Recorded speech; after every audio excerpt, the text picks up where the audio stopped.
Murilo Rocha. Pode assistir, por exemplo, o Murilo com uma bela camisa, um quadriculado, preto e branco, por exemplo, né, Murilo? Bom dia. Pois é, viu, Lucas, Luciano, ouvinte, Meio bom dia a todos, olha. né? Quem tá vendo desde a semana tá vendo que eu tô repetindo já esse modelo. Não a camisa, Não né? a camisa, mas o modelo de xadrez aí já tá repetido. Gente, falar de um assunto importante, o governo de Minas enviou ontem para a Assembleia Legislativa um projeto que já era esperado, o Orion até comentou disso, se eu não me engano, na segunda ou na quarta-feira, não me recordo se foi na segunda ou na quarta, que é a tal mini-reforma, né? A tal mini-reforma que o governo Zema vai fazer e mandou esse projeto para a Assembleia, que não deve ter muito problema para ser aprovado, não. Basicamente, são 3 grandes pontos aí importantes: recriação, né, da Casa Civil, Secretaria de Casa Civil, governo recriando essa pasta, logicamente para abrigar aliados. A Subsecretaria de Comunicação ganhando o status de Secretaria de Comunicação, também aí aumentando, nesse caso aí, há um interesse político eleitoral, inclusive, vai ter um aumento de investimento nessa pasta da comunicação, né? E também a maior importância para essa pasta da comunicação, justamente para dar mais visibilidade, maior visibilidade para as ações do governo. E quando eu digo que tem um cunho político eleitoral, por quê? Porque o governador Romeu Zema é um pré-candidato a presidente em 2026, é um presidenciável. E o vice-governador Matheus Simões é também um possível candidato ao governo do estado, já é um pré-candidato ao governo do estado também. Ou seja, essa pasta de comunicação, ela vai redesenhar aí a estratégia política do governo de se mostrar, né? Então ela vai ter mais investimento, tá mudando de mãos, né? Ela tá indo para a mão de um integrante do Partido Novo, Bernardo Santos, que já foi presidente estadual da Legenda, é um engenheiro de formação, mas já foi presidente estadual do partido, e há uma expectativa muito grande sobre os rumos que essa pasta vai tomar, inclusive até aí a postura do governador, né? Quando eu digo a postura dele se comunicar, a visibilidade que é dada a ele, até qual lado que ele vai tomar, provavelmente firmando ele como um dos governadores de oposição, né?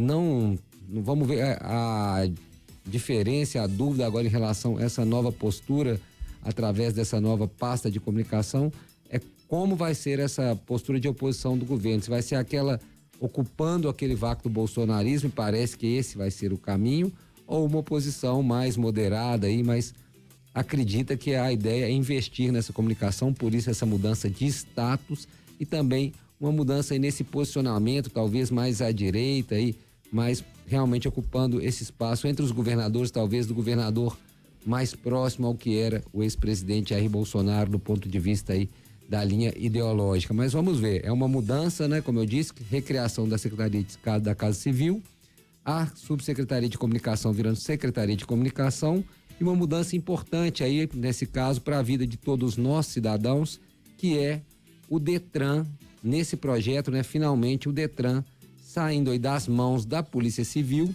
e passando para a Secretaria de Planejamento e Gestão.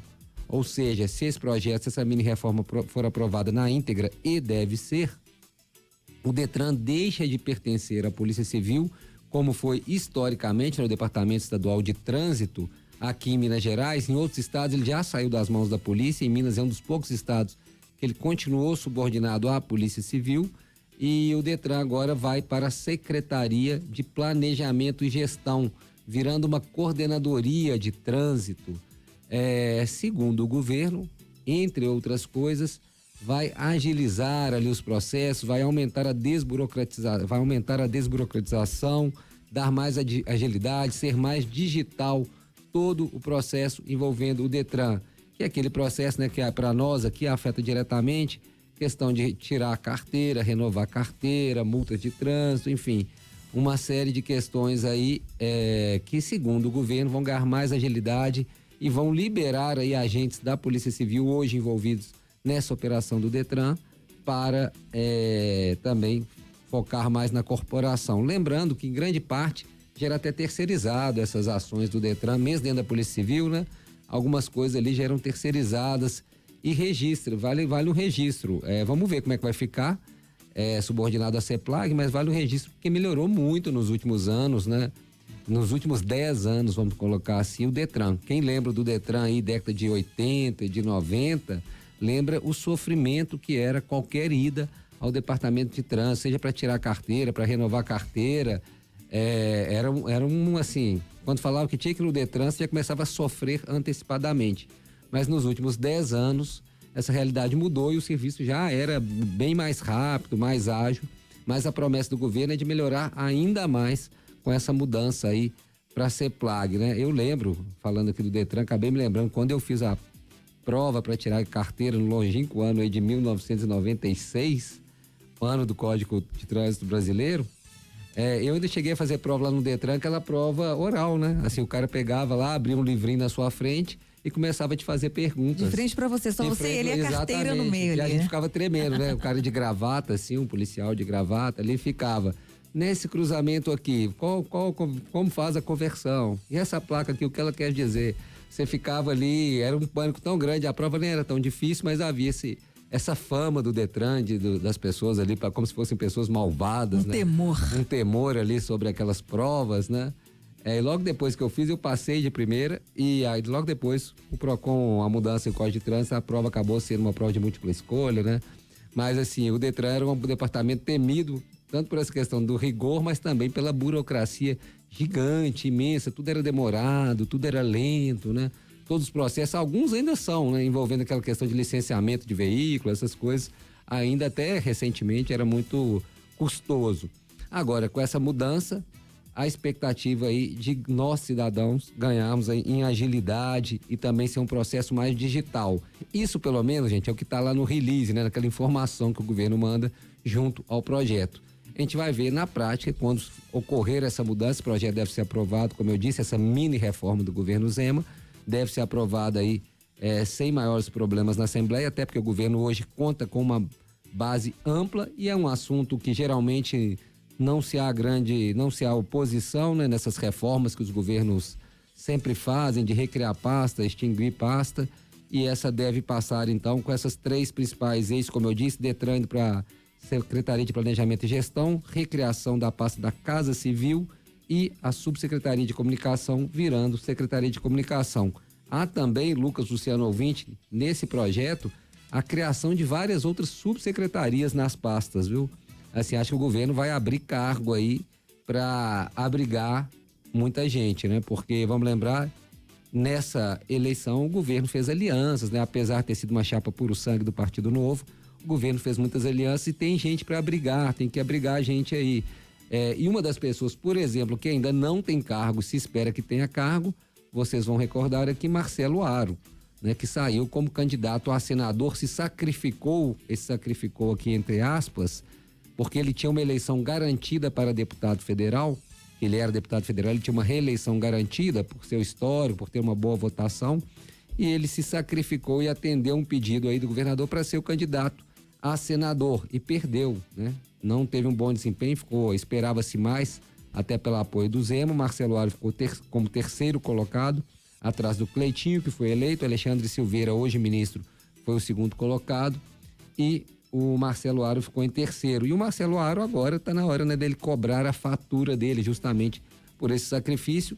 E essa reforma administrativa, entre outras coisas, é para abrigar aí cargos destes aliados, né? Vamos ver com que vai ficar o Marcelo Aro, mas também os indicados do Marcelo Aro, né? Porque a política funciona assim e o Partido Novo, apesar de todo aquele discurso, né, reza na mesma cartilha dos outros partidos, né? E ultimamente até com menos pudor, né? No começo ainda havia algum pudor, alguma coisa assim, ultimamente já perdeu esse pudor e reza essa mesma cartilha, né? Assim, o que em tese não tem grandes problemas, desde que não se fique refém, não se coloque pessoas incompetentes em pastas, né? Acho que em cargos estratégicos apenas para agradar aliados, isso é que é ruim. O fato de criar novas subsecretarias e secretarias necessariamente não é um mal em si, né? O negócio é como isso se dá depois na hora da ocupação dos cargos, né? No loteamento aí dos cargos. Mas essas são as mudanças e deve ser aprovado em breve esse projeto na Assembleia. Eu vou só aproveitar, como hoje é sexta-feira e a Luciana falou de Oscar, né? Eu estava comentando que eu só vi, eu vou aproveitar e falar isso porque eu vou ter uma reunião daqui a pouco, não sei se vai dar tempo de eu voltar nesse assunto. Vocês vão discutir os filmes lá na reunião. Exatamente, mas eu não vi todos os filmes, pelo contrário, vi pouquíssimos, né? Mas eu recomendo aí esse Nada de Novo no Front, tá até num desses canais de streaming aí, se eu não me engano é na Netflix que tá, Nada de Novo no Front, um filme baseado num livro, né? Um filme sobre a Primeira Guerra Mundial, muito interessante na perspectiva aí dos soldados alemães, dos jovens soldados alemães na Primeira Guerra Mundial. É um retrato bem cruel, bem duro, bem cruel e bem realista aí sobre o quão terrível é uma guerra. Vale a pena aí, Nada de Novo no Front. Foi o único que eu vi e gostei. Queria ver muito um que chama Tar, né? Tar. Que é a o Kate Top Gun Maverick, você assistiu? Entre Mulheres, assistiu? Não. Mesmo. Queria ver muito esse Tar, que parece aí que é um filmaço pela atuação da Cate Blanchett, que dizem que deve levar, inclusive, aí de melhor atriz. É isso, Lucas, Luciana.